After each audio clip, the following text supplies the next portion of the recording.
Bir yigit, mayxo'r bir yigit Alloh qalbiga bir insof berib, shu menam bir yoshim katta bo'lib qoldi, bir masjidga boray deb peshin namoziga ketdi. Namozga kelsa, farz namozida turganda telefonini o'chirish yodidan chiqibdi. Farzda turgan chog'ida telefoni jiringlab ketibdi. Namozdan keyin odamlar yopirilib kelib, haligi yigitning ustiga qanaqa odamsan, ahmoqmisan, jinnimisan, nega telefoningni o'chirmaysan, bunaqa qilsang nega namozga kelasan, nega halol berasan deb turib, 3-4tasi yopirilib kelib vajohat bilan yigitning ustiga kelib shu gapni gapiribdi. Qo'rqib ketibdi. Chunki u bilmay qoldi. Yodidan ko'tarildi o'chirish. O'zi birinchi kelishi ekan, Alloh bir tavfiq berib. Xafa bo'lib, to'g'ri qatnab yurgan qahvaxonasiga boribdi, mayxonasiga.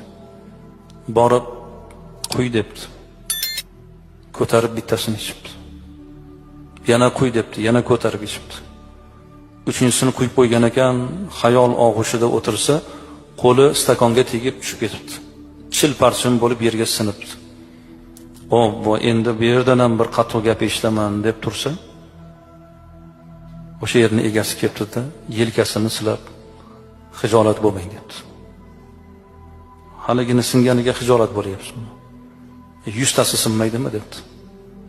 Insonning qalbi sinmasin debdi.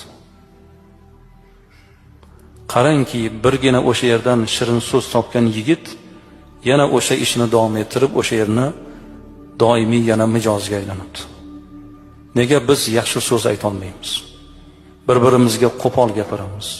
Ko'chalarda yurasizlar, sal yo'lingizni to'sib qo'ysa, sal sizga halol bersa, ana keyin aytishni ko'ring. Oldingizni to'sib, nimalarnidir gapirib, nega musulmonlar bir-biriga yaxshi gap gapira olmaydi? Nega biz bir-birimizga shirin so'z ayta olmaymiz?